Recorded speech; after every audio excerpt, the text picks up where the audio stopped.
சொன்ன மாதிரி ஒரு ஒரு ஆசிரியன் அப்படி நடந்து போயிட்டே இருக்காங்க. ஒரு பானை செய்யற குயவன் ஒரு ஆட்டை கட்டி வச்சிருக்கான். இவர் கேட்கிறாரு, ஏன்பா இந்த ஆட்டை கட்டி வச்சிருக்கேன்னு கேட்கிறாரு. அதுக்கு அவன் சொல்றான், நாளைக்கு என் குலதெய்வ கோயில் திருவிழா வெட்டுறதுக்காக வச்சிருவோம். இவன் சொல்றான், தப்புப்பா, எல்லாம் வெட்டக்கூடாதுப்பா.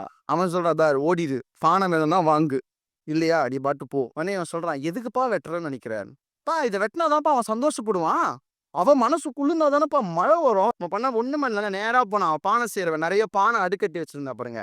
ஒன்னா எடுத்து புத்து புத்து முன்னாடி போட ஆரம்பிச்சான். இவன் பதறி எழுந்து வந்து சட்டையை பிடிச்சிட்டு, டேய் லூசா நீ என்னையா பண்ணிட்டு இருக்கேன்னா, சந்தோஷமா இல்ல, உன் மனசு குளிரலன்னு கேட்டான். இவன் சொன்னான், நான் செஞ்சது தூக்கி என் முன்னாடியே போட்டா எனக்கு அப்புறம் மனசு குளிரும்னா. இவன் சொன்னா, நீ செய்த உயிரில்லாத ஒரு பொருளை உன் முன்னால் உடைத்தாலே உனக்கு இத்தனை கோபம் வருகிறதே, அவன் படைத்த உயிருள்ள ஒன்றை அவன் முன்னாலேயே போட்டு அறுக்கிறாயே, மனசு இதாகுமா?